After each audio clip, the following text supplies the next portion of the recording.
Graças a Deus. Olá, gente. Bom dia. Que a bondade do Senhor possa encher ainda mais seu coração. Que possamos ser mais regados por Ele, mais tocados por Ele, pela Sua palavra. Somos tão privilegiados de termos a palavra do Senhor tocando as nossas vidas. Eu sou muito apaixonado pela Bíblia, pela palavra de Deus. Eu não sou o Messias, também não sou o Bolsonaro, mas a palavra da minha conversão é: conhecereis a verdade, e a verdade vos libertará. Cada um tem o seu versículo linkado com a sua conversão, e a maioria das pessoas também tem aquela música, aquele louvor linkado com a sua conversão. Aquele que você ouve, quando quem toca, você chora de novo, porque você volta lá naquele dia que você nasceu de novo, né? E essa palavra, conhecereis a verdade vos libertará, ela é o texto da minha conversão.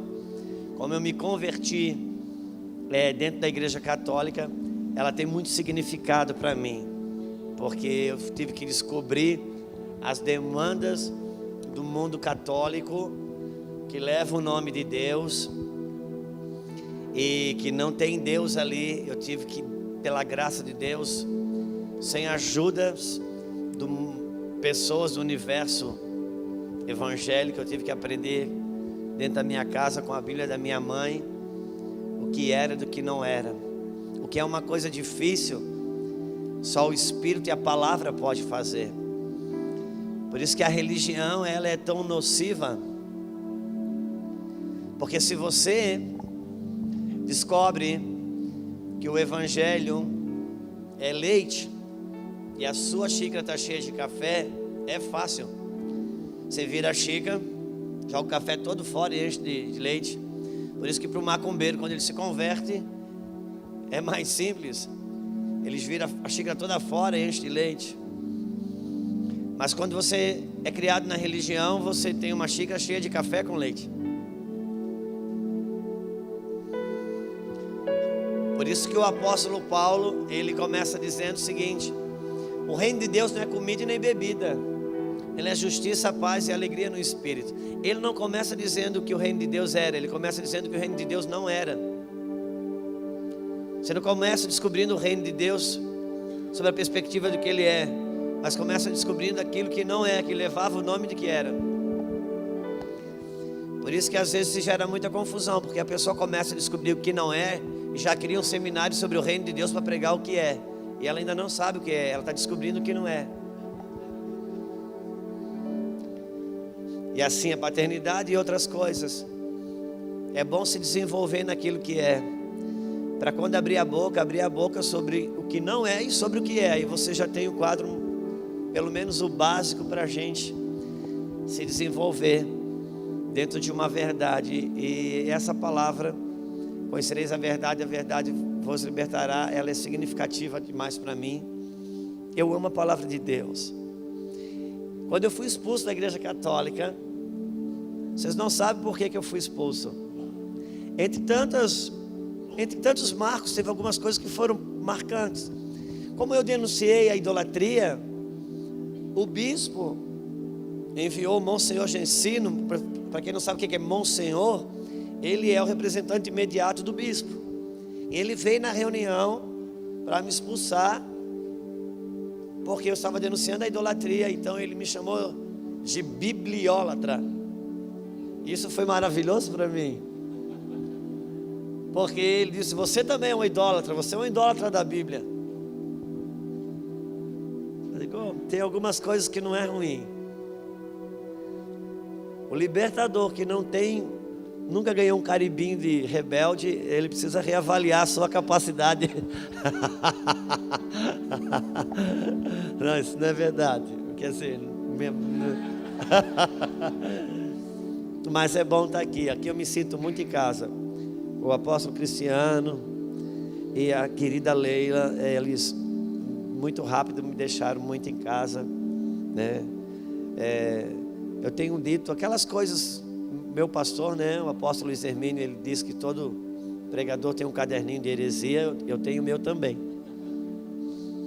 Mas o meu querido amigo, o pastor Djalma Toledo, ele também fala de uma coisa que ele chama de imaginação santificada. É aquilo que não está na Bíblia escrito, mas você imagina que foi assim. Então tem coisas que você não pode provar na Bíblia, mas você imagina. E uma das coisas que eu imagino é que tem pessoas que elas já se conhecem, mas a seu tempo Deus apresenta. E quando Deus te apresenta, você já sabe que a conhecia. E é o que aconteceu conosco, né, Cris? A gente já se conhecia no espírito, a gente já se conhecia. Eu estou com a minha Lulu, com a Sara, com a Bel. Elas estão com aquela cara maravilhosa de quem amou acordar cedo num sábado, sorrindo sempre como o papai ensinou, tudo combinado, né, filho? Aleluia, glória a Deus. E nós estamos morando há 30 e poucos dias em Campinas. A gente hoje faz parte dessa região. E como Paulo fez, estamos correndo para pegar a destra da comunhão dos irmãos que estão aqui. A gente quer poder colaborar. Eu vou pedir para você abrir a sua Bíblia nessa manhã. É em Gênesis, mas eu não sei onde é que está, eu tenho que procurar. Gênesis capítulo 27, se eu não me engano. Deixa eu direto.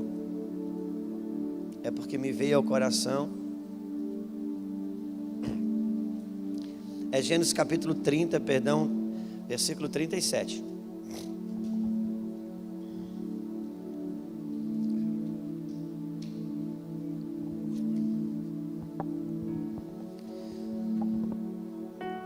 Nós vamos nessa manhã, talvez, fazer uma conversa. Amém? Meu tempo de pregador já foi. A gente hoje vem repartir o coração das demandas da vida dos homens e as mulheres de Deus. Deus nos chamou. Nesses dias temos vivido como Davi, que seu pai chamou e disse: meu filho, pega um pacote de pão, leva para os seus irmãos que estão na guerra. E eu acredito que esse tem sido o nosso papel, o papel do apóstolo Cristiano, levar pão para os irmãos que estão na guerra. Eu acredito que a gente está migrando para o evangelho o evangelho da segunda-feira, irmãos. Eu não acredito num evangelho que no domingo à noite nos faz tão poderoso e na segunda-feira não nos tira da cama. Eu quero viver o evangelho que funciona na minha segunda-feira. Quer saber o quanto que você tem do evangelho verdadeiro? Pense na sua segunda-feira. Porque ali, no domingo à noite você vive do que sabe, na segunda-feira você vive do que tem, daquilo que você sabe. E ali é o líquido. Quando decantou, e eu creio no evangelho que funciona na segunda, na terça. Se eu tivesse que tirar um dia assim, porque tem um adventista dos 7 dias, o bom é ser adventista dos 7 dias, mas principalmente da segunda-feira, porque são os momentos mais difíceis, os momentos mais, e ali a gente sabe o que realmente sobrou da gente. Eu queria compartilhar nesse sentido. No capítulo 30, versículo 37, diz assim, ó: tomou então Jacó varas verdes de álamo, de aveleira e de plátano, e lhes removeu a casca em riscas abertas, deixando aparecer as brancuras das varas, os quais assim encorchadas pôs ele em frente do rebanho, nos canais da água e nos bebedouros, onde os rebanhos vinham, para descendentar-se, e conceberam quando vinham beber. Conceberam enquanto vinham beber. E concebia o rebanho diante das varas, e as ovelhas davam crias listradas, salpicadas e malhadas. Então separou Jacó os cordeiros e virou o rebanho para o lado dos listrados e dos pretos nos rebanhos de Labão, e pôs o seu rebanho à parte, e não juntou com o rebanho de Labão. Uau! Pai, muito obrigado por essa manhã. Estamos diante dos teus filhos, nós estamos à tua mesa e queremos tão somente ter um coração, Senhor, vazio de nós mesmos, de todos aqueles elementos que roubam a tua glória. Um coração vazio de qualquer elemento que rouba a tua glória, Senhor. Passa por nós nessa manhã.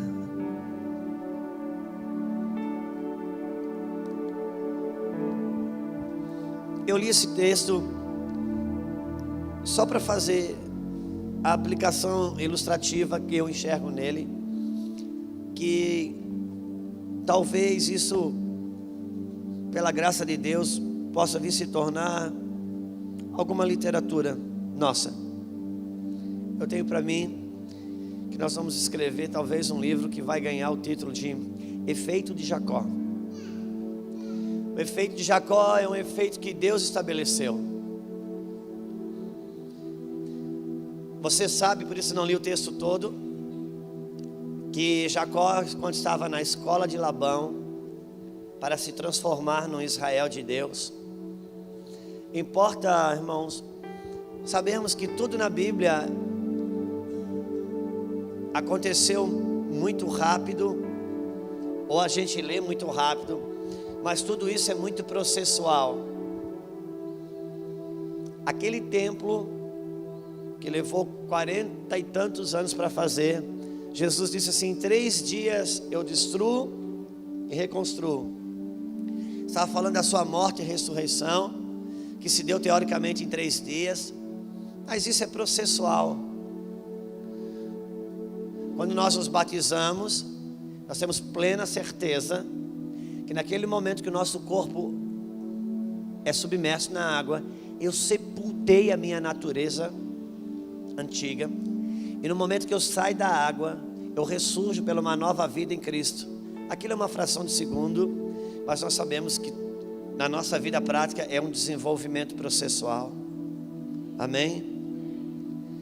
E por isso que Jesus disse: pega a tua cruz, pega a tua morte e anda com ela. Embora eu fui sepultado no momento, mas eu tenho um desenvolvimento para morrer a minha natureza antiga, e tenho um desenvolvimento para fazer se desenvolver a minha nova natureza. As coisas são processuais. Então o Jacó, que se encontrou com Deus e no momento foi ferido na coxa e ganhou um novo nome, Israel, aquilo, irmãos, é um momento, mas é uma representatividade de um processo. Sabe quando você já percebeu como uma estação entrega o bastão para outra? Lá no sul, onde a gente morei por 50 anos, em Itajaí, lá nós temos as 4 estações do ano bem definidas. E como nós temos as 4 estações do ano bem definidas, é interessante porque as estações, elas são muito educadas. O outono, quando vai entregar o bastão para o inverno, o que ele faz? Ele vai abaixando a sua temperatura, e o inverno vai aumentando a sua temperatura para pegar o bastão do outono. Eles são muito educados. As estações, ela tem um grau de humildade que ela se abaixa, ela não entrega no topo, ela se abaixa e a outra se abaixa para pegar, de maneira que no calendário que muda num dia ou numa meia-noite, você não está num dia, o último dia do outono é fresco e amanhece o primeiro dia do inverno no topo do frio. Não é assim. Contudo, no calendário acontece num momento. No dia que muda o calendário, 1 para meia-noite você está numa estação, meia-noite e 1 você está na outra estação. Uma manhã dessa pode ser a troca de um calendário numa estação na sua vida. Você pode sair daqui e talvez não tenha mudado nada no sentido da temperatura, Porque Deus está dizendo, muda no momento, no calendário, mas isso é um processo. Nossa vida é processual. Eu não posso colocar no campo dos milagres instantâneos o que Deus colocou no campo dos processos.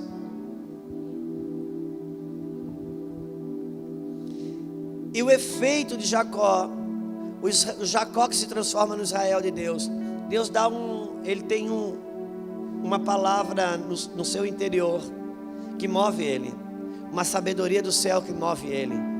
Quando Labão diz, Jacó, suas ovelhas são lisas, Jacó pega as ovelhas que estão para parir, coloca na fonte das águas, aonde as ovelhas vinham beber, ele coloca varas que ele descasca e deixa lisas, e nesse lugar que as ovelhas vinham beber, as que estavam para parir, bebendo nesse lugar que elas vinham beber, olhando para as varas lisas, quando elas pariam, davam ovelhas lisas. Ok. A mesma acontecia quando Labão dizia, não, está muito próspero o teu rebanho, suas ovelhas são listradas. Ele descascava em listas as varas, colocava na fonte das águas, as ovelhas vinham beber, e as que estavam para parir, olhando para as varas listradas, pariam ovelhas listradas. Como pastores, irmãos, como os líderes, como ministros, nós somos muito equivocados com relação ao rebanho. Temos toda a nossa ênfase no rebanho, temos toda a nossa ênfase como a igreja vai crescer, ou até mesmo como ela vai se tornar saudável. E eu preciso entender que a obra da igreja, de fato, ela é a expansão do reino, mas a obra de Deus não, a obra de Deus sou eu. A obra de Deus sou eu. Quando que Deus expande o reino? Quando Ele consegue me expandir. Nós somos pastores, nós não somos gestores. Nós precisamos focar em nós. E é complicado, porque como a Bíblia manda eu arrancar o meu eu, agora eu quero esquecer de mim. Eu preciso focar em mim para arrancar o meu eu. Eu preciso deixar Deus me desenvolver, porque disso depende o rebanho. Porque vara na Bíblia é autoridade. Por isso eu não tenho que me preocupar com o rebanho, porque ovelhas reproduzem segundo as varas. Eu tenho que preocupar exatamente comigo e com os líderes da igreja e com os homens e mulheres que Deus fez colunas para a igreja. A Bíblia diz, amplia a sua tenda, firma bem as suas estacas. Porque se não tem estacas firmadas, é melhor que não amplie a tenda, porque se não ampliar a tenda, pode matar as estacas. E quem está embaixo. Vamos pensar uma coisa. O apóstolo Paulo, ele escreve uma coisa no Novo Testamento, que o advogado do diabo mais fraquinho que pudesse existir, arrebentaria com a igreja. Porque o apóstolo Paulo escreveu para a igreja o seguinte: presbíteros e diáconos sejam maridos de uma só mulher.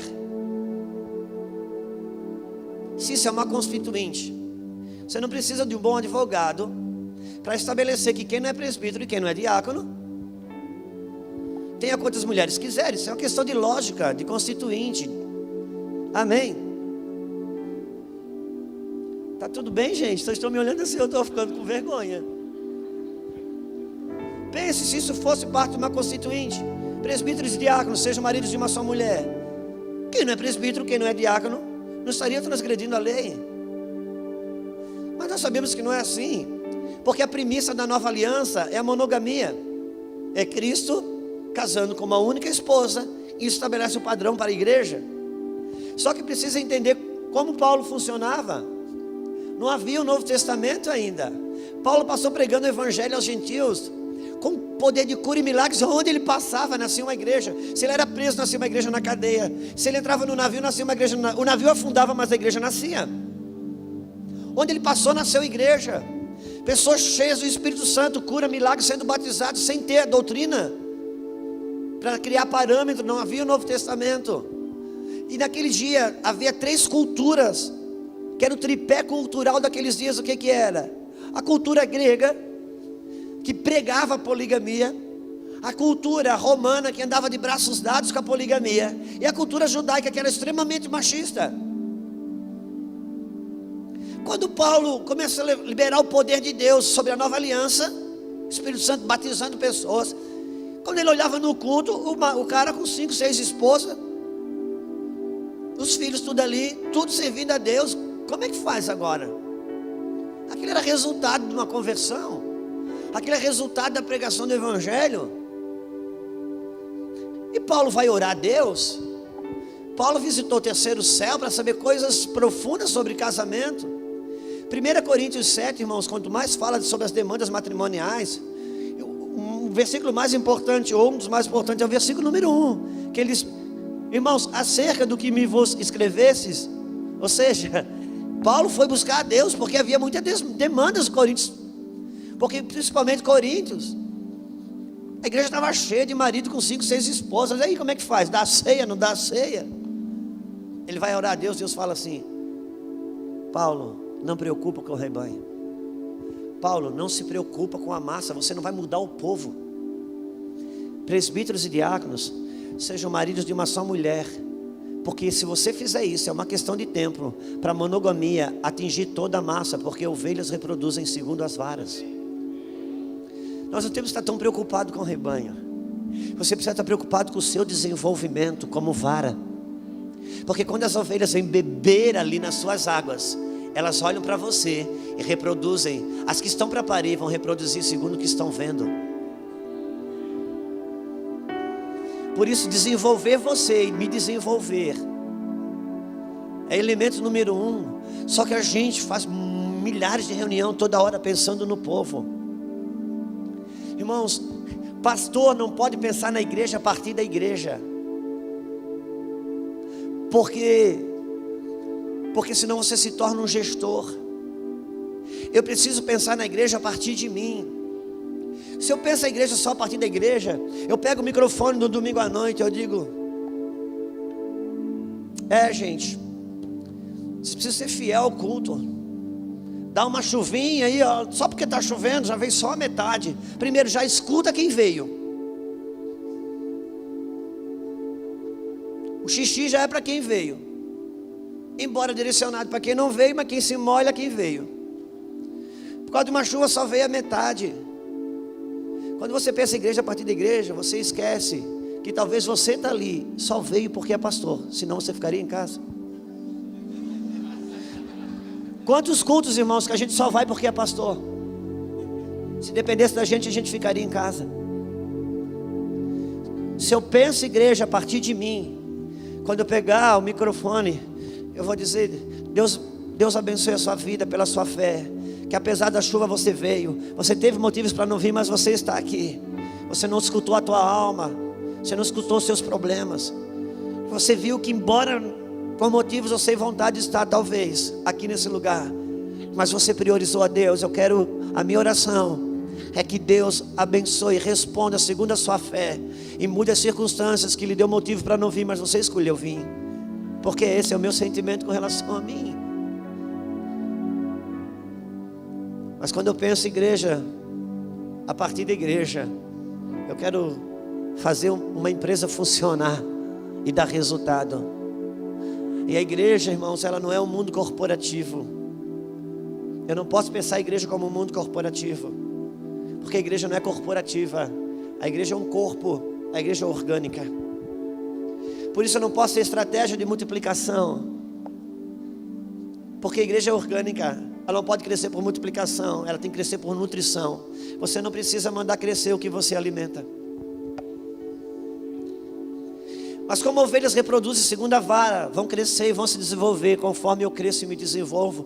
Por isso, invista em você. Permita que Deus se desenvolva. Irmãos, Deus está nos esticando por dentro, está nos ampliando. E nós por isso passamos por muitas situações. Passamos por coisas que outros não passam. Temos guerras que outros não têm. Temos lutas que outros não têm. Por quê? Porque faz parte do libertador do pioneiro, de quem está à frente. Eu sempre gosto de dizer que com o libertador, Deus fala por meio do fogo.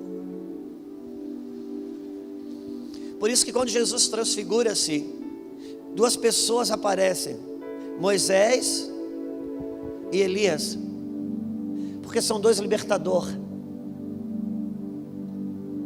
Como que Deus fala com Moisés? Por meio do fogo. Como que Deus responde para Elias? Por meio do fogo. Porque com o libertador Deus fala por meio do fogo. Por isso que Jesus diz, João Batista diz: eu vos batizei com água, mas vai vir um que vai batizar com o Espírito Santo e com fogo. Por isso que existe a doutrina dos batismos na Bíblia. Está no plural. Porque nós temos muitos batismos. Você conhece na Bíblia, tem o batismo do Mar Vermelho, o batismo do Rio Jordão, em várias perspectivas. Irmãos, o primeiro batismo de uma pessoa, qual é? Batismo em águas, irmãos, é uma lavada da palavra de Deus em você, que te coloca numa nova perspectiva. Quem é a palavra? A palavra para nós não é uma escrita, a palavra para nós é uma pessoa. Cada medida de Cristo em nós nos batiza para uma nova realidade. O primeiro batismo em águas que acontece é quando estoura a bolsa para o bebê nascer. Ele já começa num batismo. E depois ele vai passar por vários batismos. E Jesus disse, João Batista disse: eu vos batizo em água, mas vai vir quem batiza com o Espírito Santo e com fogo. Entre tantos batismos tem pelo menos 3. Um batismo com água, um batismo com o Espírito Santo e um com fogo. Se você quer ser salvo, batiza em água. Quer ser avivado, batiza com o Espírito Santo. Mas quando Deus te chama você para ser um libertador, você vai passar pelo batismo do fogo. No batismo do fogo você não diz aleluia. No batismo do fogo você diz ai, aleluia. No batismo do fogo, irmãos, você não adquire uma fé para conquistar. No batismo com fogo você adquire uma fé para suportar. Porque com o libertador Deus fala por meio do fogo. É um desenvolvimento contínuo. Porque ovelhas reproduzem segundo a vara. É o meu crescimento interior. É o meu desenvolvimento enquanto pessoa. É Deus me alargando. E no meu desenvolvimento, eu passo nos aspectos do reino que o apóstolo Paulo, ele ensinou. O reino de Deus não é comida nem bebida. Eu vou descobrindo as coisas que não são e entrando nas coisas que são. Mas aqui talvez tenha um ponto de lucidez que precisa se ampliar em nós. Sabe, irmãos, às vezes a gente pensa: poxa, por que eu não soube disso antes? Quanto tempo enganado, quanto tempo na religião. E aí a gente critica a igreja, o ex-pastor, enfim. Mas aquelas coisas que nós julgamos ser enganos, elas não necessariamente foram engano. Elas passaram a ser engano quando venceram o prazo de validade. Sabe, irmãos, eu tenho uma filha de 18 anos e uma de 22. Eu já enganei muito elas. Eu, pai, enganei elas. O nosso pai também nos enganou. Como nos enganou? Porque, irmãos, há uma mentira verdadeira para cada estágio da nossa vida. Quantas mentirinhas você pregou para o seu filho para ele não chorar? A Sara comeu fígado de boi por alcatra um bom tempo. Porque ela não comia fígado de boi e ela precisava comer porque ela tinha anemia.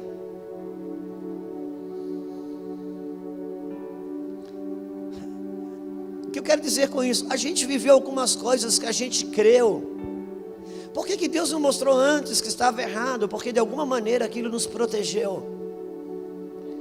Porque viver em liberdade, irmãos, é um desafio muito grande. Pássaro criado em gaiola, ele não tem que lidar com o predador. Por isso, nós precisamos entender o processo de emancipação. Irmãos, Deus trabalha com a obediência que gera emancipação. O diabo trabalha com a rebeldia que gera independência. Só que isso é uma linha muito parecida. Não é porque a rebeldia gera independência que eu não vou me desenvolver para a emancipação. Porque o propósito de Deus é me emancipar. Eles caminharam no deserto por muito tempo. Quando eles pisam o pé fora do Egito, o primeiro discipulado que vem, o que é? Eu vou mudar a comida de vocês. Vocês comiam alho e cebola. Agora vocês vão comer um pão que vem do céu. Por quê? Porque a queda para o Egito, qual que foi? Havia fome na terra, Abraão foi buscar comida no Egito. Por quê? Porque foi o primeiro passo de Adão, comia da mão de Deus. Quando a serpente apresentou o cardápio, que ele comeu do cardápio da serpente, ele morreu. E eles comiam, o pão caía do céu. Quando eles entram na terra de Canaã, era a terra da promessa, que eles plantaram a primeira lavoura, foi plantação de trigo. Quando eles tiveram a primeira colheita, cessou o pão do céu. Deus estava dizendo o quê? A partir de hoje, eu estou te emancipando para fazer parte da semeadura e da colheita. Agora colher o trigo faz o quê? Faz pão. E agora eles plantavam e eles colhiam, mas Deus discipulou ele antes no pão que caía do céu, dizendo: embora você semeie, embora o pão venha da terra, nunca esqueça, esse pão que desce da terra, que você planta com a tua semeadura, é o mesmo que cai do céu. Só que estavam sendo emancipados para entrar com Deus e fazer as coisas com Deus, na parceria com Deus. Por isso que Deus criou as coisas, haja luz, haja estrela. E quando a terra produziu árvores, Deus chamou Adão e disse: Adão, as coisas ainda não tinham nome. Por quê? Porque o homem ainda não havia dado nome às coisas. E quando Adão chegou para dar nome às coisas, tudo que Adão chamou passou a ser, já existia, mas não era, passou a ser quando Adão passou a falar. Porque Deus estava repartindo com Adão o poder de criar quando fala. É o desenvolvimento do homem. Deus estava desenvolvendo o homem como um filho.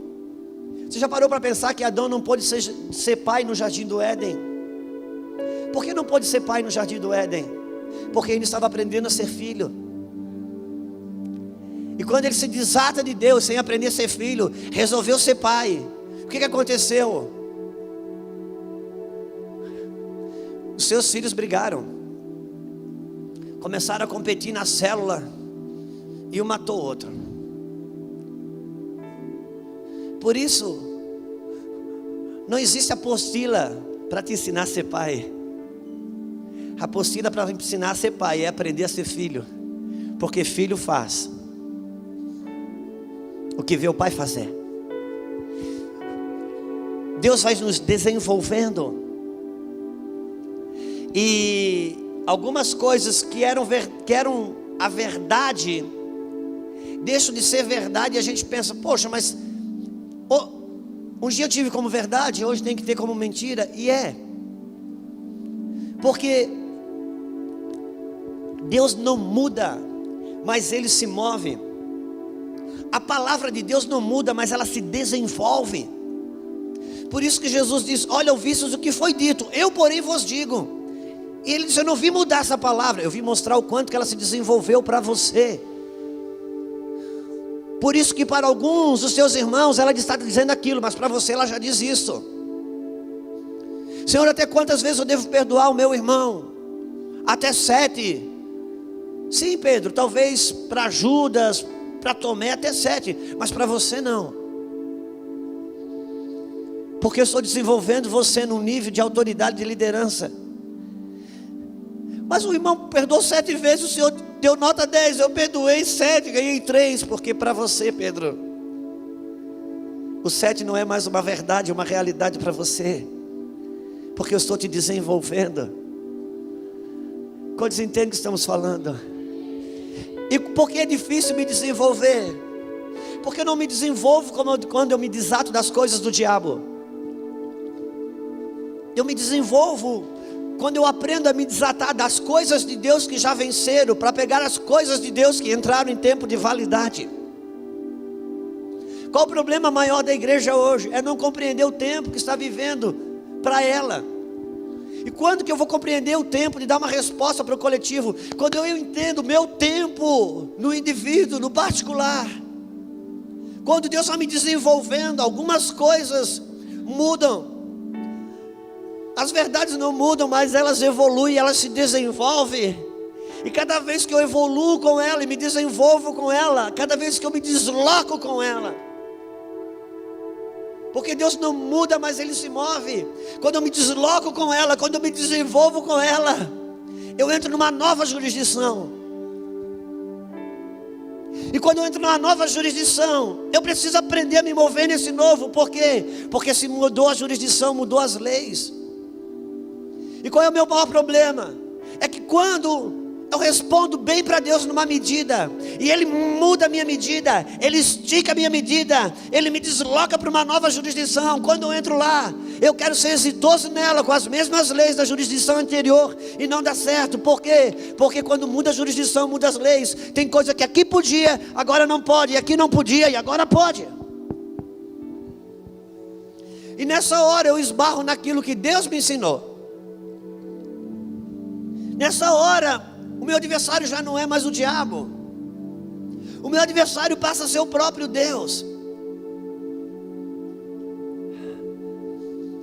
Quando o povo saiu do Egito, os inimigos foram atrás para buscá-lo.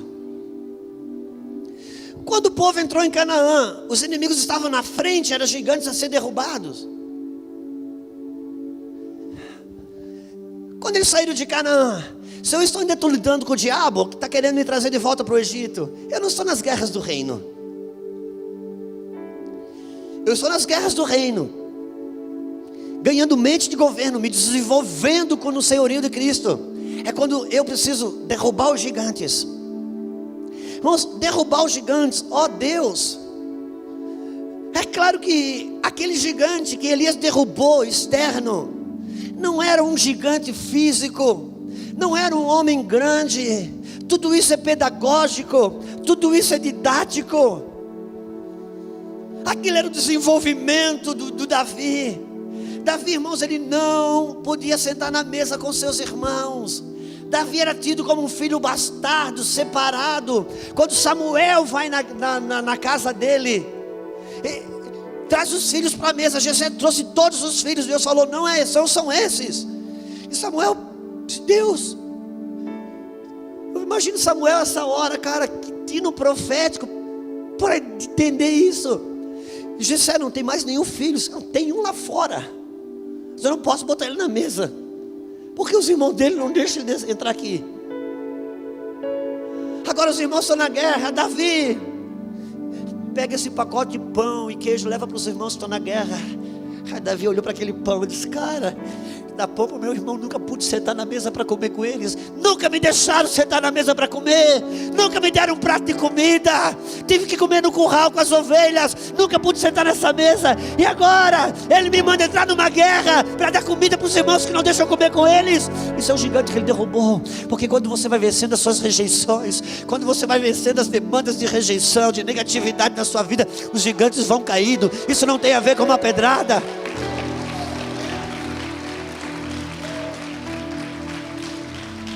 Era o desenvolvimento do Davi. Não tem a ver, irmãos, com uma pedra derrubando um ser humano.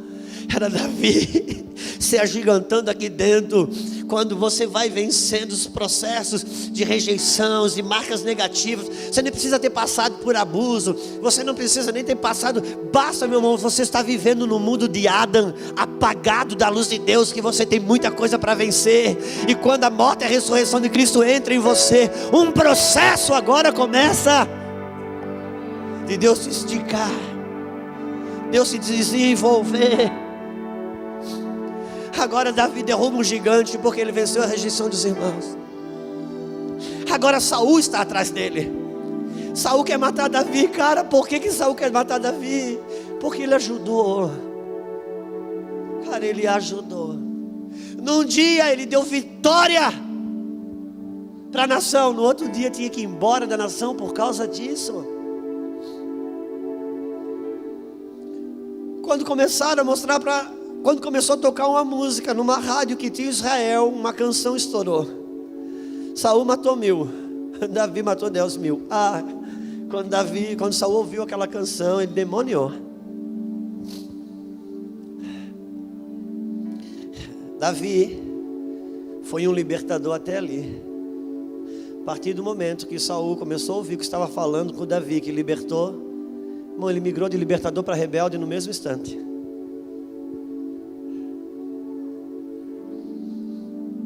E agora Saul está perseguindo. Ele queria caminhar com Saul, ele só queria, não podia.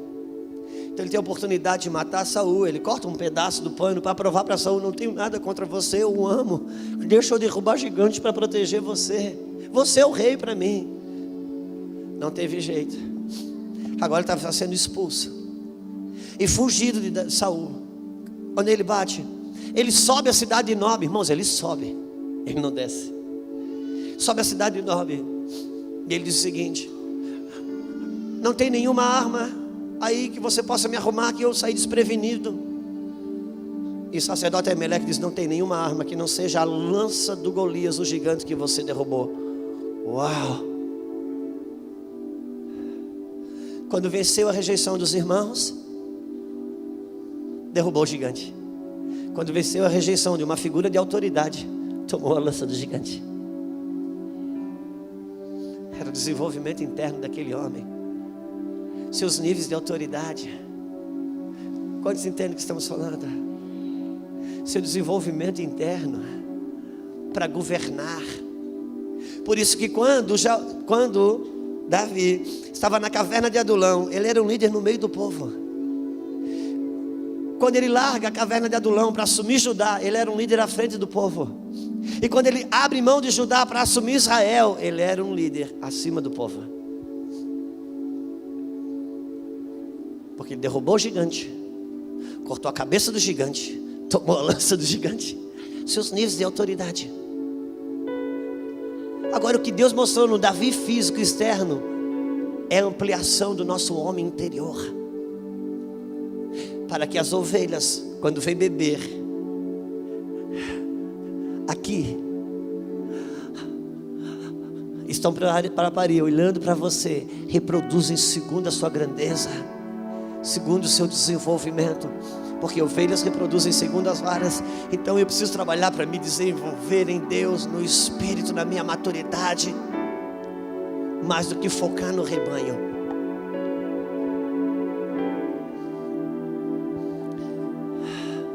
Me ajuda, Senhor.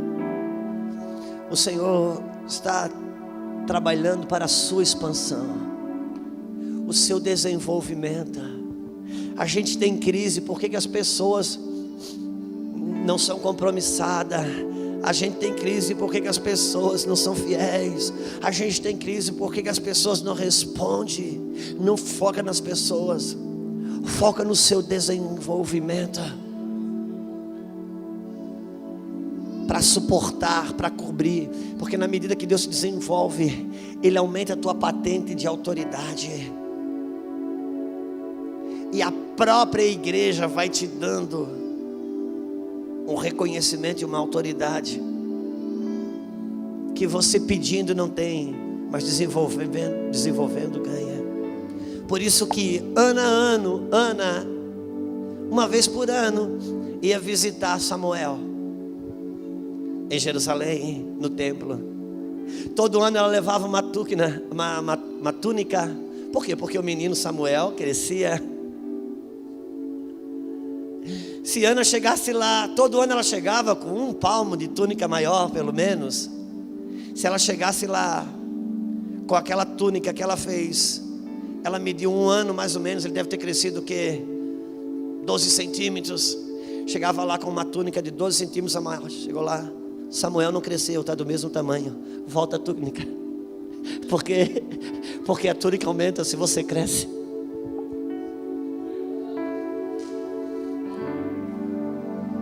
A túnica aumenta, o manto aumenta se você cresce. E ele crescia e o manto aumentava. Por isso eu preciso crescer, eu preciso me desenvolver.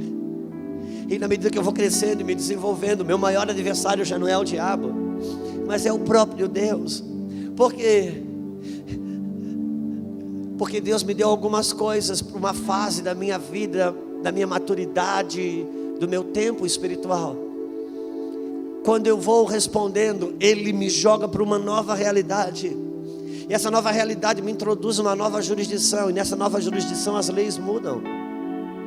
E agora o meu maior desafio qual é? É o que Deus me ensinou na fase anterior. Sabe qual é o nosso problema, irmãos? Não é qual é o nosso problema, eu não gosto dessas frases, acho elas muito... Mas uma das nossas dificuldades, tanto quanto igreja, quanto no campo pessoal. Eu vou falar da igreja no coletivo, depois eu vou falar no pessoal. Qual o problema? Um problema que a gente viveu no Brasil. Deus resolveu que o Brasil ia viver um tempo de colheita. Deus liberou muitas ferramentas. E a maior ferramenta que Deus liberou no Brasil, e a mais poderosa de todas para o tempo de colheita, foi uma ferramenta chamada G12. Mas quando Deus disse, chega, venceu o tempo da colheita, agora precisamos de um tempo de edificação e de pastoreio, para que essa colheita, essa lavoura cresça e se desenvolva. Nós dissemos, não, Deus, já aprendemos, agora ficamos muito bom nisso, sabemos ganhar alma e multiplicar. E aquilo que abençoou até ali, a partir dali começou a amaldiçoar. Porque o que Deus te deu para abençoar e te fazer crescer e te fazer avançar, quando vence o prazo de validade, se você não larga, passa a ser tropeço para você. Vamos pensar em Noé. Irmãos, Deus falou, Noé, você vai construir uma arca para você e para sua família. Noé pensou, tudo bem, eu faço isso no mês. Não, mas é uma arca para você, sua família e todos os seres viventes da terra. O tamanho dela é assim, assim, assim. Noé olha e disse, uau. Ele levou 100 anos para fazer essa arca. Eu, no meu pensamento, por primeiros 20 anos, Noé passou só cortando árvore e plainando tábua. Vamos pensar que depois de 10 anos, Noé cortando árvore e plainando tábua, aquele estoque de tábua atrás, vem um irmão, diz, Noé, me empresta mais 5 tábuas. Ele olha para aquilo tudo, empresta. Vem outro, Noé, você me empresta umas 15 tábuas. Ele olha, empresta. É para abençoar a igreja, eu empresto. Noé, eu precisava de mais 100 tábuas, na verdade, só me vende. Ok, eu vendo, né, para abençoar a igreja, eu pego dinheiro e invisto em mais serra para cortar, machado para cortar árvore. Depois de 15 anos, Noé se torna um madeireiro próspero. Ele já esqueceu a ideia que ele estava levantado por Deus para fazer uma arca. Eu preciso entender as fases e os tempos. Eu prospero numa fase porque Deus dá os recursos para cada estação. Você pode estar na lua minguante, tem recursos para a lua minguante. Tem uma isca para a pesca da lua minguante. Tem um tipo de semente para plantar na lua minguante. Você pode entrar na lua cheia e dizer, agora se na lua minguante me deu essa lavoura, na lua cheia eu vou arrebentar. Não, porque mudou a estação, muda as sementes, muda os cortes, mudam as coisas. Entender a movimentação de Deus, a evolução de Deus na minha vida. Agora eu vou trazer do coletivo para nós. Eu posso me tornar, Noé podia ser agora um madeireiro próspero, mas já fugiu. Vamos pensar em Moisés. Deus fala, Moisés, fala com a rocha. E Moisés disse, Deus, por favor, não me atrapalha. O Senhor já me ensinou. O negócio comigo é com o cajado. O Senhor me treinou no cajado. Com o cajado eu liberei as pragas. Com o cajado eu abri o mar vermelho. É verdade, Moisés, mas agora eu estou elevando um nível na tua vida. Você vai viver novas realidades espirituais. Você não vai mais usar a mão, você vai só falar, as coisas vão acontecer. Deus, o que o Senhor me ensinou, eu sei fazer. O Senhor vai ver que com o cajado funciona muito mais do que essa coisa nova que o Senhor quer que eu fale. Isso aí eu nem sei como é que funciona isso. Vou mostrar para o Senhor como funciona. Ele bate com o cajado. E isso foi a queda dele. Quem foi o inimigo dele? O diabo? Não. O que Deus ensinou ele até ali impediu ele de ir adiante. O cajado foi uma bênção até vencer o prazo de validade. Tudo que Deus te deu para avançar é bênção até vencer o prazo de validade. A partir dali, o que te ajudava passa a te atrapalhar. Por isso eu preciso aprender a me desenvolver com Deus, internamente, crescer, me ampliar com Deus, porque aquilo, coisas que numa nova jurisdição, coisas que podia, agora não pode. Eu gosto de falar, quando o pai e uma mãe, ele vai tirar o filho da fralda, o que ele faz? Ele submete o filho a uma tortura. Ele pega e tira a fralda do bebê. A criança está ali, põe ele sentado num piniquinho. A criança quer se levantar porque ela não está entendendo nada. Ele põe de volta. Quer se levantar, ele empurra de volta. Meu Deus, ele quer entender. Faz xixi. Faz xixi. Ele não é possível. Xixi. Faz xixi. Aí o que ele faz? Ele liga a torneira. Ele faz. Aí Deus liga a torneira. Deus começa. Qual o problema dessa criança? Esse pai e essa mãe torturador. O problema da criança é que o pai e a mãe treinaram ele na fralda. E agora o treinamento na fralda é um impedimento para ele entrar no novo estágio.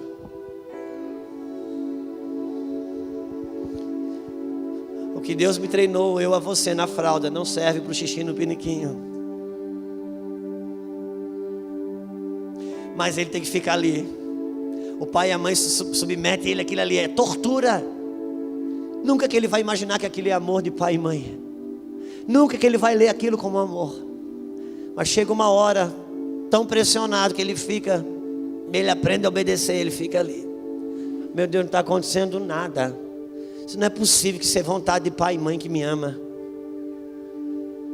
Meu Deus, eu me mobilizava tanto, eu era tão móvel, com xixi na fralda, eu ia, voltava, xixi a qualquer hora, estava tudo certo. Agora eu tenho que parar e ficar aqui.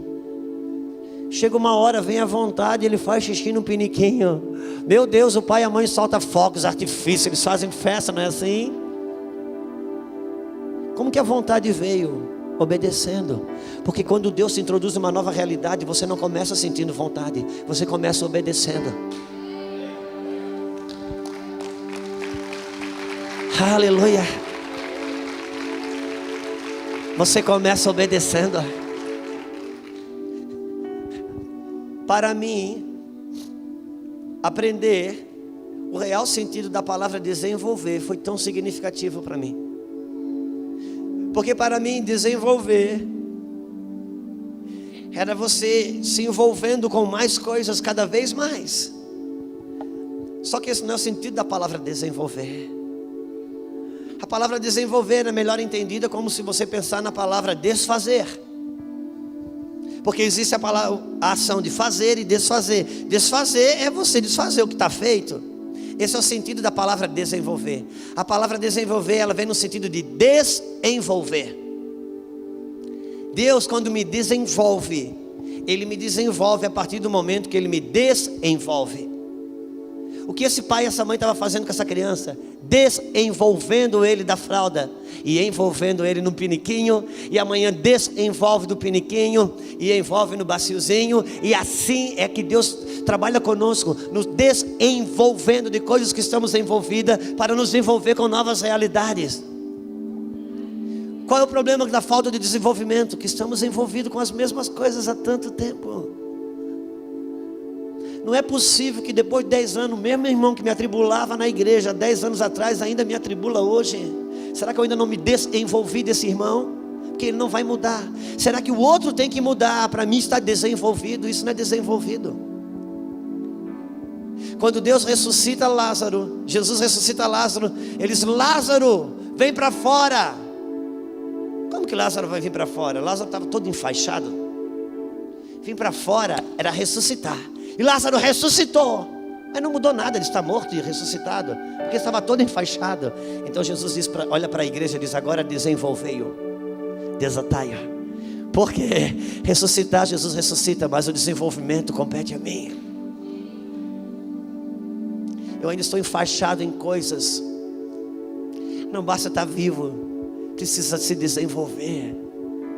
Porque ovelhas reproduzem segundo as varas.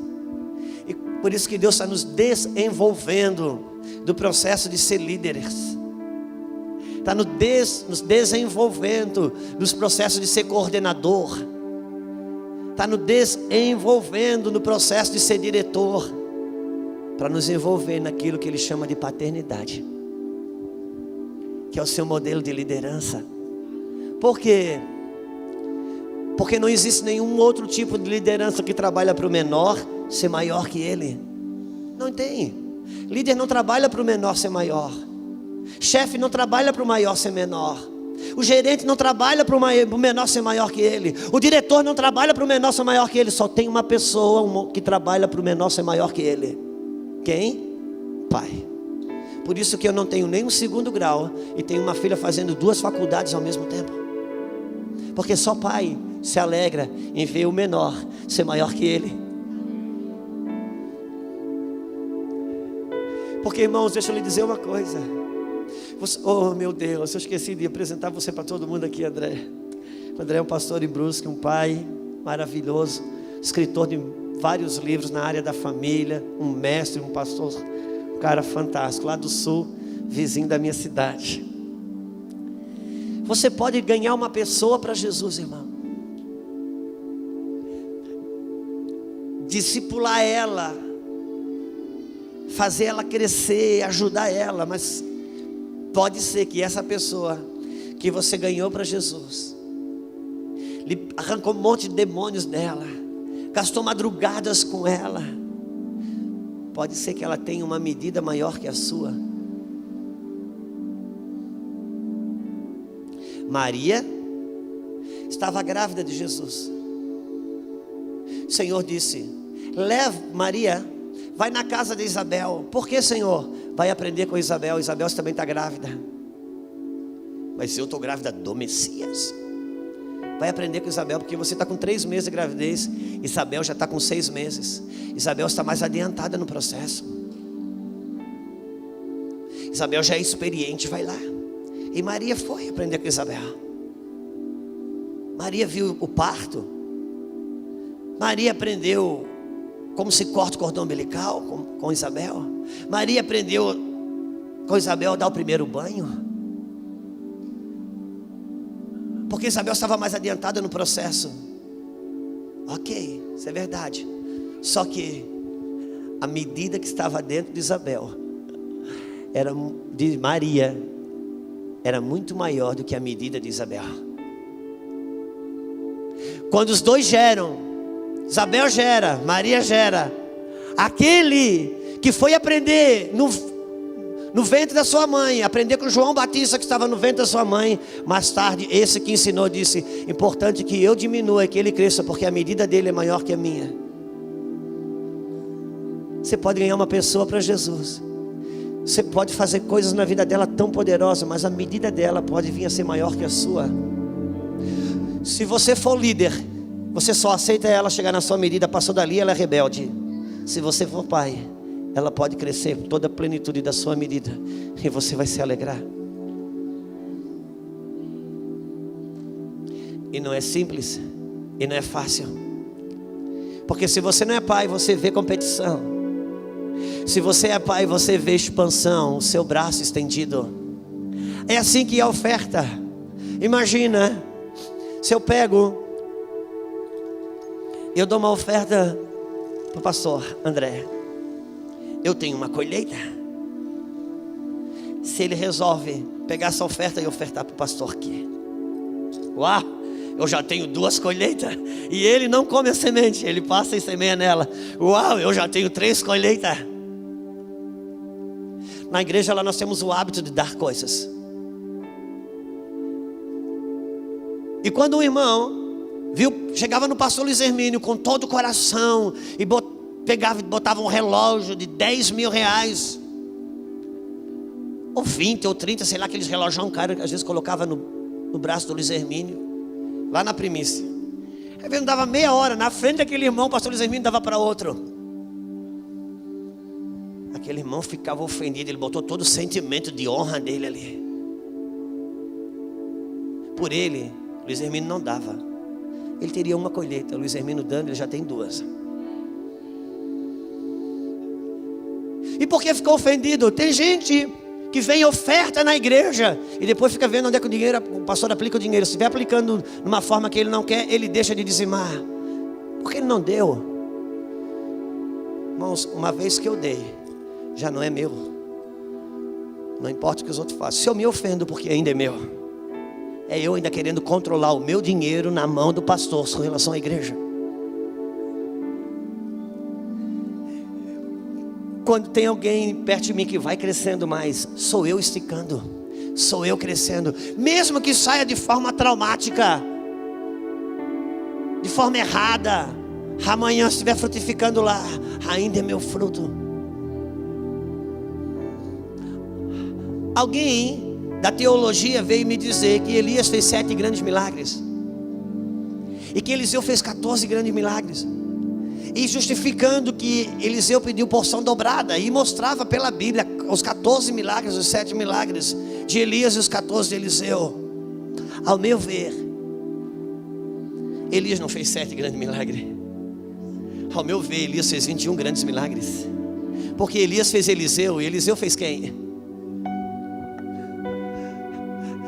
Quando as pessoas vão de você, irmãos, às vezes a gente ganha pessoas para Jesus, arranca todos os demônios que tem nela, discipula ela. Às vezes ela cresce tanto que amanhã já está mostrando um monte de defeito na gente. Depois cresce mais, já está falando dos outros, mal dos outros para a gente. Nessa hora eu escolho se eu traumatizo ou se eu espero o processo da adolescência. Por isso que é pai, só pai suporta adolescente.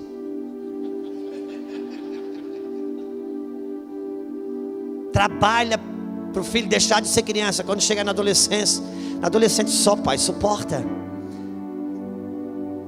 Porque quando ela é criança, depende totalmente de você. Chega na adolescência, acha que não precisa de você para nada. Quer até dizer para você que você está votando errado. Sustentado por você, quer dizer que você está fazendo as coisas erradas. Isso é adolescente. Mas se você é pai, você diz: é uma fase. Isso faz parte do crescimento, não faz parte da rebeldia. Se ele puder errar, te desonrar, te desaforar, se ele tiver um espaço plausível para isso, você também vai ter nele um espaço plausível para correção. Nós admiramos Paulo, mas qual é a maior admiração que temos por Paulo? É que Paulo, ele era um homem que tinha a capacidade de largar o que era de Deus para pegar o que era de Deus. Paulo, irmãos, ele não foi criado aos pés de um macumbeiro. Paulo, ele largou o que era de Deus para pegar o que era de Deus. Por isso ele pôde ir aonde Pedro não foi. Não era porque tinha mais unção ou milagre. Cara, a sombra de Pedro curava, mas Deus não pôde ir com Pedro aonde foi com Paulo. Que trabalho para mostrar para Pedro que os gentios podiam receber o toque de Deus. Não, Senhor, eu não como isso aí, está imundo. Pedro, come, está amarrado, você vai se converter. Não, com essa tatuagem não toca aqui não.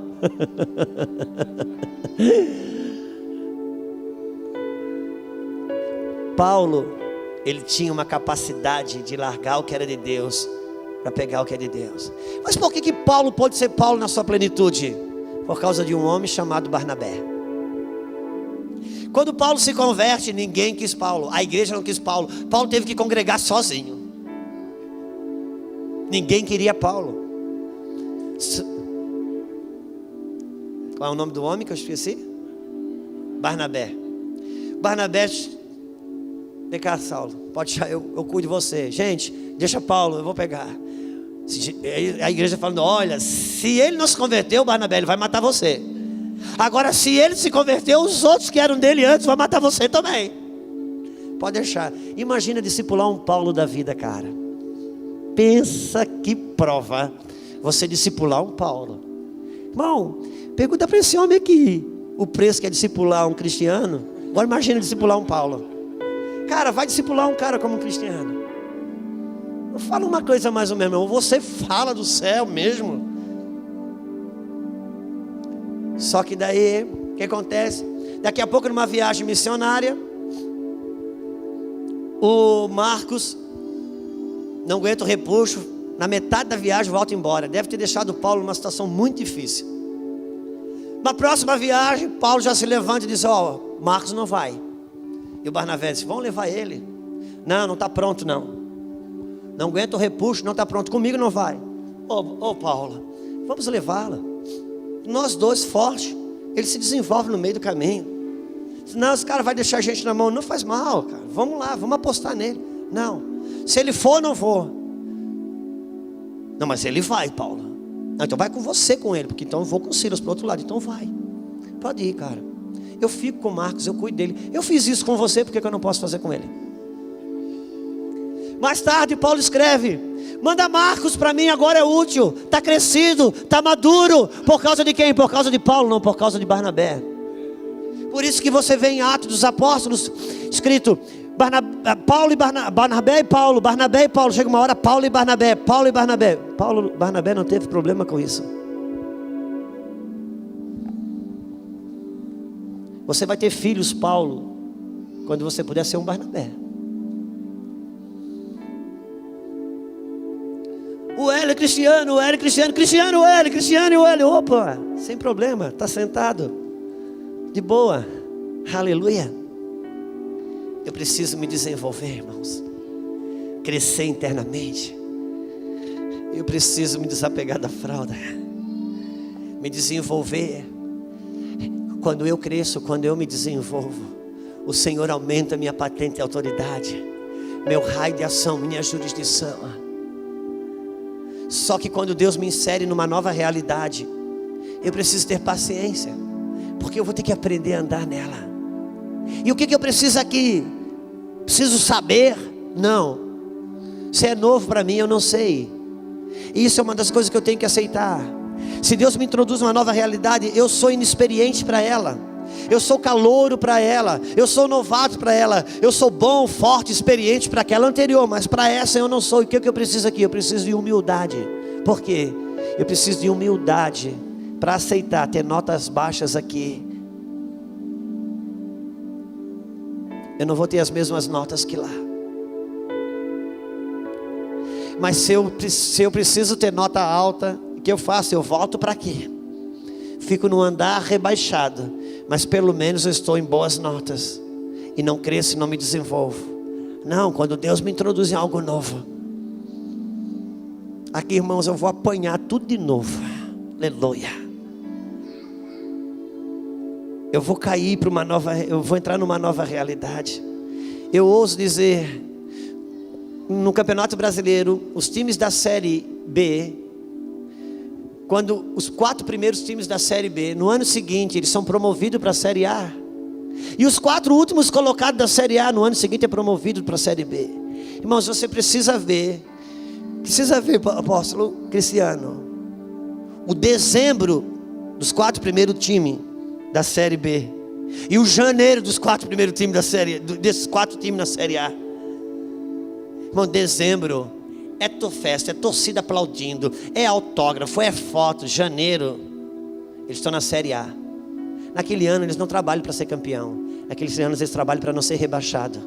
Quando Deus se insere em algo novo, não queira ser campeão aqui, trabalhe para não ser rebaixado. Deixa Ele estabilizar você aqui nessa nova realidade. E quando as suas emoções estiverem estabilizadas, quando a sua compreensão estiver estabilizada, quando o seu interior estiver estabilizado, então começa um processo de você de novo vencer aquela categoria para ser promovido.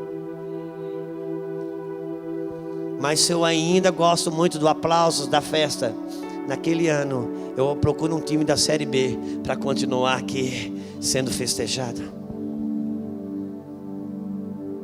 Eu preciso crescer e me desenvolver interiormente. E esses processos são processos de alargamento de Deus em nós. São processos de desenvolvimento. Eu vou passar em coisas, meu Deus,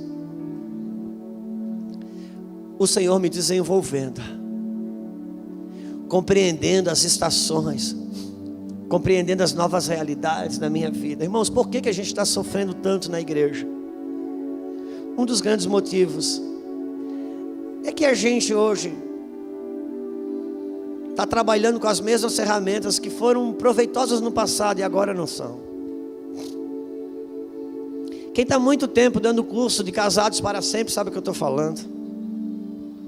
Hoje você passa com aquela apostila rodando para aqueles casais, os caras nem saem do lugar. Quem está em adultério continua em adultério, quem está mentindo continua mentindo, parece que não. Tornou-se ineficaz? Não necessariamente. Porque a questão não é a ferramenta pela ferramenta em si, mas é que as guerras mudaram, os movimentos dos ares mudaram, a aplicação disso não é do mesmo jeito. Eu preciso entender os tempos. O pastor estava ensinando para nós ali, eu anotei. A forma define a função. Eu fui agora dar uma palavra só para pastores numa igreja em São Paulo, e era só pastores que aquele pastor cobre. Só que era um grupo bem pequeno, era algo bem fechado, era uma mesa, uns 12 homens ou 13. Só que era um lugar assim como esse, grande. Foi interessante. Eu cheguei, e o pastor me levou para dar uma palavra para esses 11, 12 homens. Acabou o café, aquele negócio enorme. Uma pessoa começou a cantar, tocar guitarra. Aqueles 11 se ajeitaram certinho aqui na frente. 1, 2, 3, 4, 5, 6, 7, 8, 11. Certinho, nós estávamos organizados para um culto. Está tudo tão formatado aqui, está tudo tão pronto. Ele passou o microfone. Microfone para quê, gente? Por favor, faz uma roda aqui. Fizemos uma roda, sentamos e começamos a conversar. Está tudo tão pronto que a gente não sabe ser de outro jeito. Se nós nos renovamos aqui, e eu vou encerrar dizendo o seguinte: irmãos, tem uma geração vindo. O Senhor está tocando jovens desse país. Cara, a gente que anda por aí sabe, tocando jovens com maneira tão forte, com maneira tão poderosa. Só que esses jovens, eles estão se movendo em Deus e com Deus, não no meio das nossas congregações. São movimentos que estão sendo criados paralelo fora da igreja. Puxa, será que isso não comunica nada para a gente? Deus está tocando os nossos filhos fora da igreja, porque não consegue tocar dentro da igreja. Será que Deus não tem poder para tocar nossos filhos dentro da igreja? Ou Ele arrumou um jeito da gente não atrapalhar para Ele tocar os nossos filhos? Por onde eu tenho passado, só tem os únicos lugares onde a movimentação dos jovens que estão sendo tocados por Deus nesse dia acontece dentro da igreja, da congregação. O único lugar é o lugar onde o pastor presidente tem um filho ou uma filha biológica jovem envolvido com o movimento. Nesse lugar Deus está podendo fazer a renovação dentro da igreja. Por quê? Porque tem um filho biológico envolvido, porque tem uma filha biológica envolvida. Porque se fosse o filho do presbítero, ou o filho do pastor, ou o filho do pastor de jovens, o pastor presidente não deixava. Por quê? Mas o filho biológico ele deixa, porque o filho biológico quer pintar a igreja de preto atrás. Não, aqui ninguém vai pintar. Pai, não, ninguém vai pintar. Pai, não, ninguém vai pintar. Pai, desse jeito eu vou ter que congregar na bola de neve. Ele pega e pinta. O filho fica comendo o cérebro dele dentro de casa, ele aceita. Começa o louvor, o pai está ali desse jeito. A guitarra no último, a bateria no último. Se fosse o filho do presbítero, ele não deixava. Mas como é o filho biológico, ele deixa. Então Deus pode renovar somente as igrejas que o filho biológico do pastor presidente está envolvido na renovação. Por quê? Porque pai é o único modelo que deixa as coisas se renovar.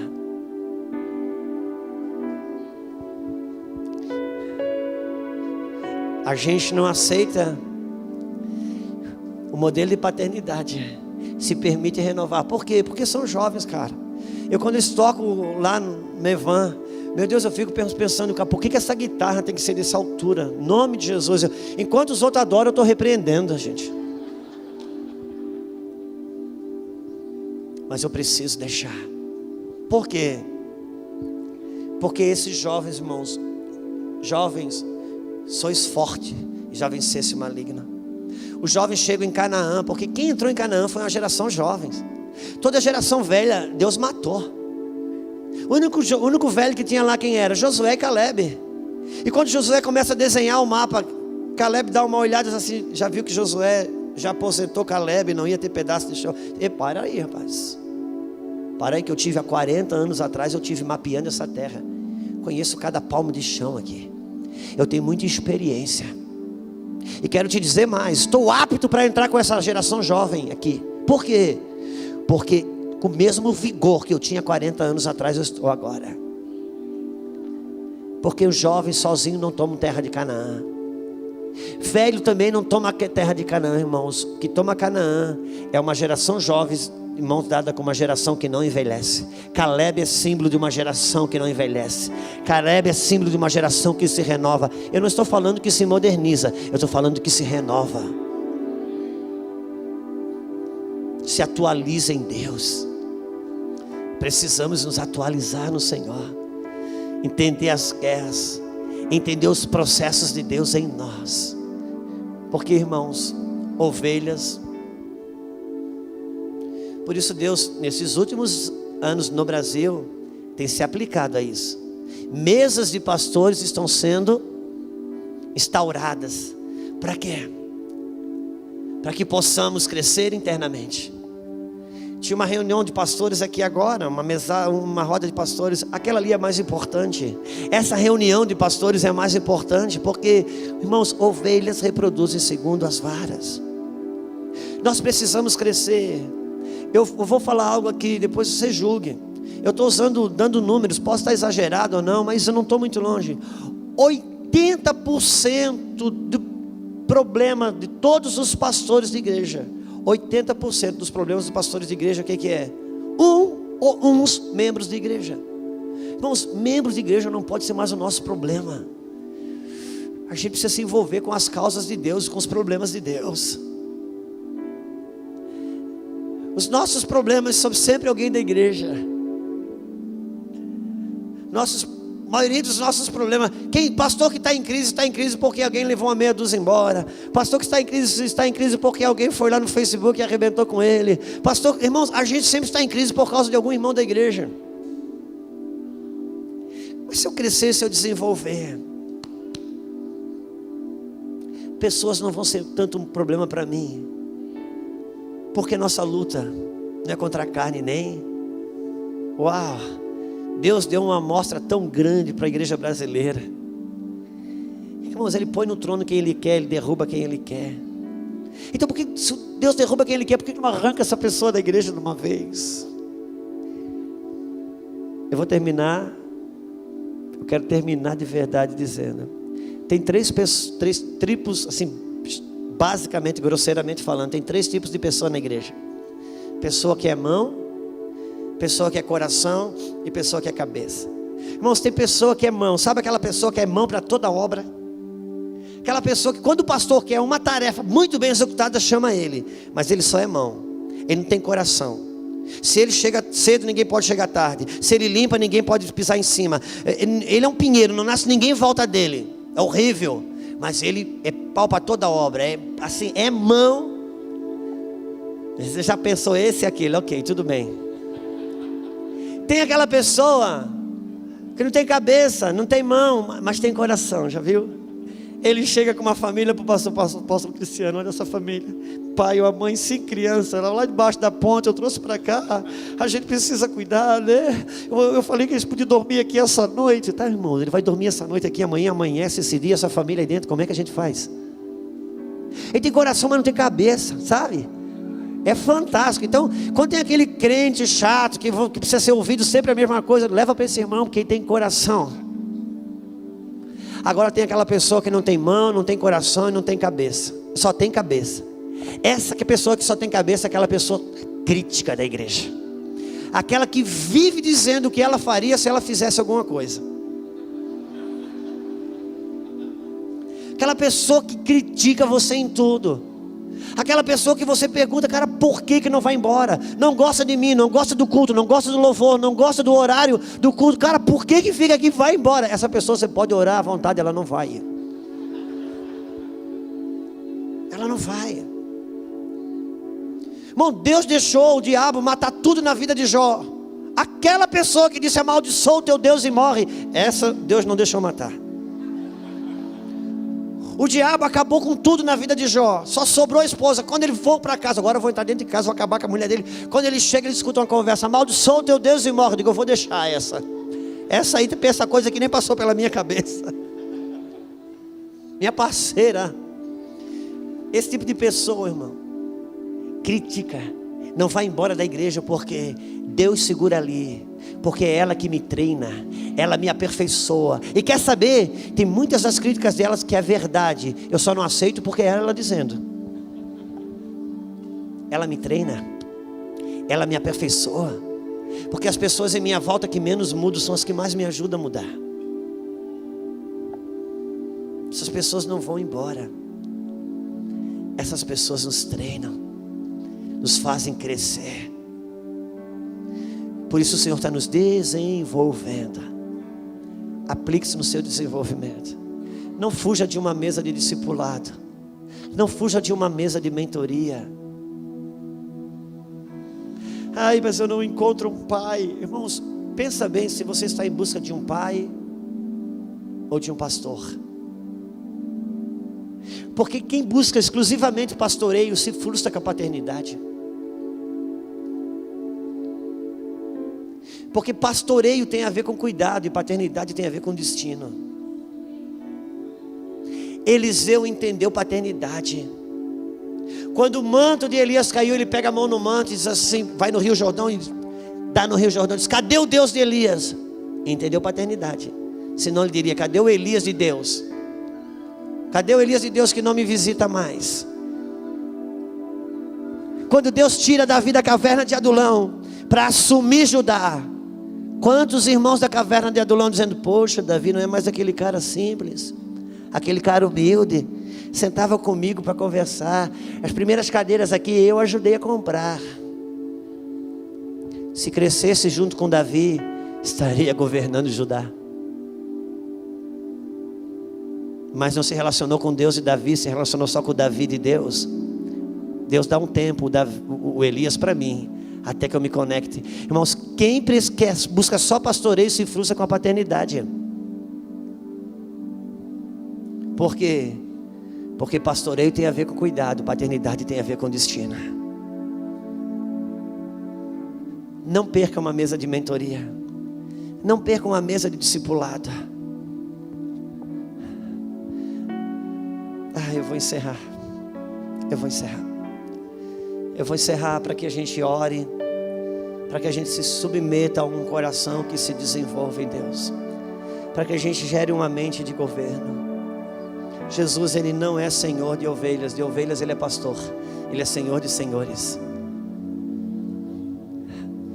Quem entrou em Canaã não foi quem venceu o Egito, quem entrou em Canaã foi quem venceu o deserto, quem se desenvolveu. Se a gente precisa entender as coisas profeticamente, irmãos, quando Deus matou a primeira geração no deserto e colocou a segunda geração em Canaã, Deus não está falando de matar uma pessoa e dar a bênção para outra, não mesmo, aquilo é figurativo. Quando eu falo figurativo, não é que não existiu, irmãos. O que Deus estava dizendo é que Deus fez no deserto morrer a natureza de escravo de Egito, para que a nova natureza em Cristo Jesus pudesse assumir Canaã. Fica de pé comigo, por favor.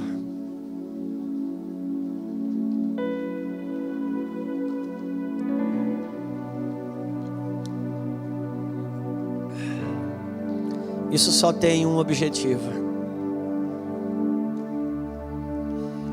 Tá, pastoreou o rebanho. E o rebanho? Quer dizer que eu vou cuidar só de mim, não vou cuidar do rebanho? Vem cá, meu amigo. Irmãos, todo o desenvolvimento de Deus em mim tem a ver com o rebanho. Pedro Estou 3 anos e pouco investindo em você. Você é o cara comigo. Você acreditou que tinha uma moeda na boca do peixe. Cara, Pedro, você é o cara. Eu te levei para o Monte da Transfiguração. Você acreditou que podia andar em cima da água. Cara, você é o cara, Pedro. Você é o da frente, você é o primeiro. Você é pedra, sobre essa pedra eu vou edificar minha igreja. Eu só tenho uma coisa para falar para você, Pedro. E o que é? Pedro, o diabo acredita que ele me procurou para falar sobre você. É mesmo, Senhor? É. Logo que o Senhor.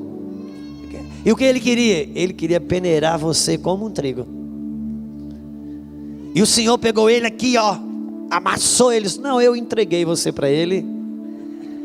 E eu estou orando para que a tua fé não desfaleça, Pedro.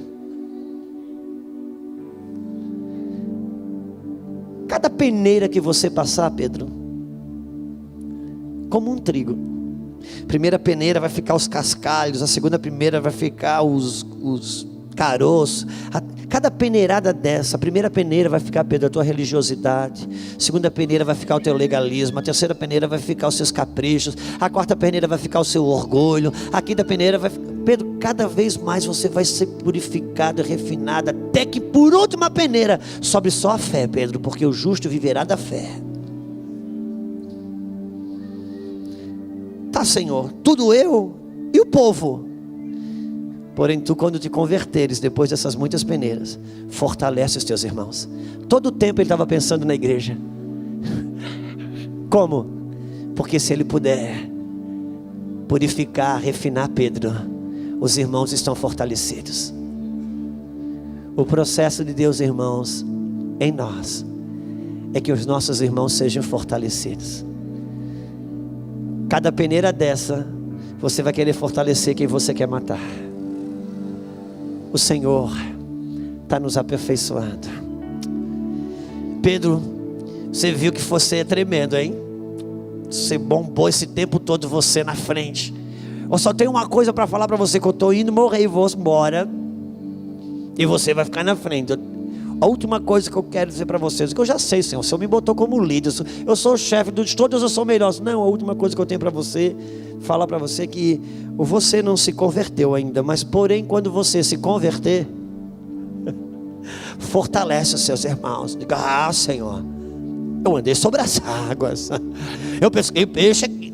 Pedro, enquanto o teu coração não for de fortalecer os irmãos, você não se converteu. Porém, quando te converteres, fortalece os teus irmãos. Eu não sei que tipo de peneira você, obrigada, você está passando, mas o Senhor está transicionando alguns. E quando o Senhor nos transiciona, a gente passa por algum tipo de frustração. É uma crise, as nossas crises, irmãos, a gente tem com Deus. E a gente transfere para alguém, mas a nossa crise é com Deus. Aquele irmão que sai da igreja e vai para o Facebook arrebentar você e a igreja, ele não está querendo ferir você, ele está querendo ferir Deus. Por isso ele te ataca, porque ele sabe que Deus ama a igreja. Então a maneira dele ferir Deus é atacar a igreja. Lá ele não consegue ter a consciência que ele está traumatizado mesmo com Deus, porque nas nossas frustrações, elas são frustrações com Deus. E cada vez que eu estou frustrado com Deus, irmãos, eu estou apoiado em duas realidades: ou Deus está aperfeiçoando a minha fé, ou Deus está confrontando as minhas crenças. Ele está confrontando as minhas crenças. Ele está moldando a minha maneira de pensar sobre o mesmo ponto. Sabe, em um momento Jesus estava dizendo para alguns: se você tem a tua casa sobre a areia, sobre a rocha, vai soprar vento, vai transbordar o rio, vai dar contra essa casa, Cristiano. E dependendo do lugar que você está, a verdade sobre essa palavra, sabe qual é?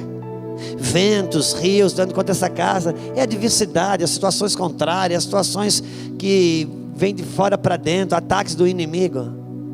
Dependendo do lugar que você estiver, essa não é a verdade para você, vai ser para outro. Porque dependendo do lugar que você estiver, Rios na Bíblia e vento fala de Espírito e fala da palavra.